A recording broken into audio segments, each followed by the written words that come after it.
व्यवस्था है तो व्यवस्थापक है कोई ना कोई, और वो व्यवस्थापक कैसा है? सर्वज्ञ। कैसा है? अब यहां से एक बात पकड़ के चलना, सतवचन महाराज नहीं और सांचे दरबार की जय नहीं। मेरी बात सिद्ध नहीं हो तो आके मेरा हाथ पकड़ना कि झूठ मत बोलो, झूठ नहीं मानेंगे। कटी वस्त्र से सच नहीं हो जाती बात कि मेरे पास धोती है, इससे बात सच नहीं हो जाती। बात सच होती है जब वो साबित होती है। बिना प्रमाणित हुए संसार में कोई बात माननी ही नहीं चाहिए। समझ में आ गई? अच्छा ये बताओ, जड़ और चेतन तो जानते हो, कल भी बताया था मैंने। जो जीवित हैं वो सारे क्या हैं? चेतन हैं। और जो जड़ हैं वो सारे मरे हुए हैं, यानी जिनमें जीवन नहीं है। या तो मरे हुए हैं या उनमें जीवन है ही नहीं। जिसमें जीवन नहीं है उसे जड़ कहते हैं, और जिसमें जीवन है उसे क्या कहते हैं? अब एक छोटी सी बात का उत्तर दो, चुप मत रहना, पीछे तक ये बैक कैसा कैसा है बोलो। अच्छा आधा आधा काम करते हैं। मेरी बहन के साथ भी तो ताली बजाई ना, तो मेरा भी साथ दो। है तो बोलो, कम से कम बोलो सर्वज्ञ। अरे है बोलने में भी। भोजन तैयार है भाई, इतने क्यों घबरा रहे हो? सर्वज्ञ चेतन, बोलो फिर से, सर्वज्ञ चेतन, जिसे दो दो बार कह चुके हो है। क्या आप कह सकते हो नहीं है? अरे जब उसकी सर्वज्ञता सिद्ध की तो उसका अस्तित्व सिद्ध किया, जब चैतन्य सिद्ध किया तो अस्तित्व सिद्ध किया। बोलो अस्तित्व है कि नहीं है? तीन बात। वो जिनमें जीवन है उन्हें चेतन कहते हैं, और जिनमें जीवन नहीं होता उन्हें क्या कहते हैं? जड़ कहते हैं। मुझे ये बताओ, बुद्धि किसके सहारे रहती है? जड़ के सहारे के चेतन के सहारे? उत्तर दो, किसके सहारे? मैं अभी जीवित हूं, बोलो जड़ हूं कि चेतन? अगर मैं मर जाऊं तो जो शव पड़ा होगा वो चेतन होगा कि जड़ होगा? बुद्धि किस में रहती है? उस शव में कि इस जीवित में? इसका मतलब बुद्धि किसके सहारे रहती है? चेतन के सहारे रहती है। अगर बुद्धि चेतन के सहारे रहती है तो जो सर्वज्ञ है वो जड़ होना चाहिए या चेतन? उत्तर दो भाई, कैसा होना चाहिए? चेतन। अर्थात वो जो व्यवस्थापक है वो सर्वज्ञ है, और पहला वो सर्वज्ञ है, दूसरा वो चेतन, और तीसरा वो अस्तित्व वाला है। चौथा ताकत देख लेते हैं, इसकी ताकत जांच लेते हैं, ताकत कितनी है? ताकत कितनी है ये देखो। ये अच्छा, गति के नियम पढ़े आप लोगों ने? गति के नियम, अच्छा मैं पढ़ाता हूं। फिजिक्स में गति के नियम पढ़ाए जाते हैं, मैं पढ़ाता हूं गति के नियम। पहला नियम ध्यान से सुनो, इसे कहते हैं जड़त्व का सिद्धांत। पेपर में आएगा पक्का, इसलिए ध्यान से सुनो। ये जड़त्व का सिद्धांत है, और जड़त्व के सिद्धांत को अंग्रेजी में कहते हैं लॉ ऑफ इनर्शिया।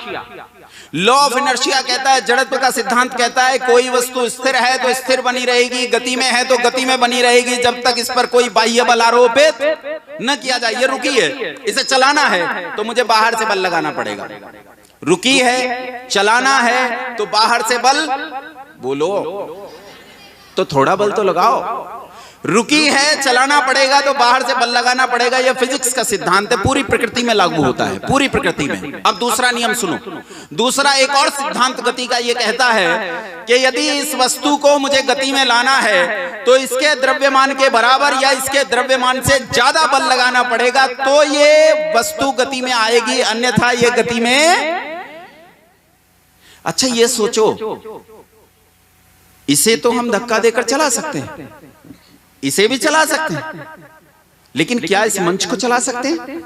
अच्छा क्या वेद मंदिर को खिसका सकते हैं?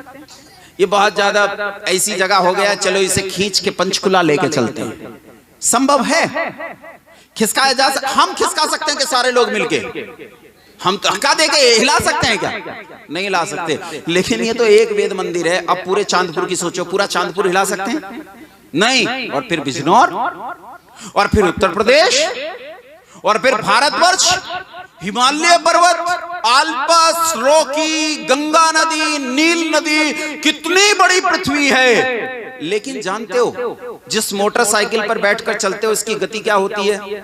60 किलोमीटर प्रति घंटा, 70 किलोमीटर प्रति घंटा। अच्छा कोई माइकल शूमाकर 150 किलोमीटर प्रति घंटा की रफ्तार से चला सकता है? कोई होगा है? अच्छा एक आदमी है मैं जानता हूं कि वो 500 किलोमीटर प्रति घंटा की रफ्तार से बाइक चला लेता है।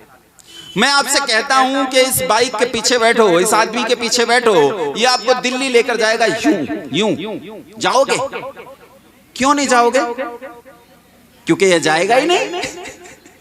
आपको लगता है ये दिल्ली तक जाने वाला नहीं है।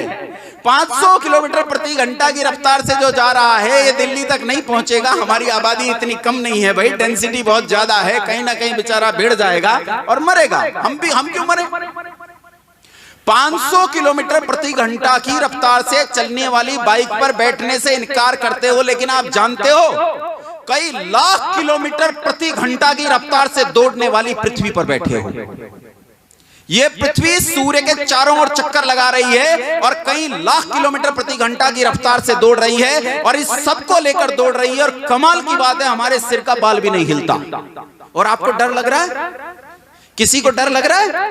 500 किलोमीटर प्रति घंटा पे डर लगता है, लेकिन कई लाख किलोमीटर प्रति घंटा की रफ्तार पे डर नहीं लगता, क्योंकि आप जानते हो कि इसका जो ड्राइवर है वो कमाल का है, वो जबरदस्त है, वो ऐसी ड्राइविंग करता है कि आज तक कोई एक्सीडेंट नहीं हुआ। वो ऐसा चलाता है, वो अद्भुत है, वो ऐसा चलाता है। एक परमाणु के भीतर जो दिखाई नहीं देता, उसके भीतर एक ही ऑर्बिटल में 2 इलेक्ट्रॉन चक्कर लगा रहे हैं। एक क्लॉकवाइज घूमता है स्पिन में और एक एंटी क्लॉकवाइज घूमता है और चक्कर लगा रहे हैं, लेकिन आज तक एक्सीडेंट नहीं हुआ।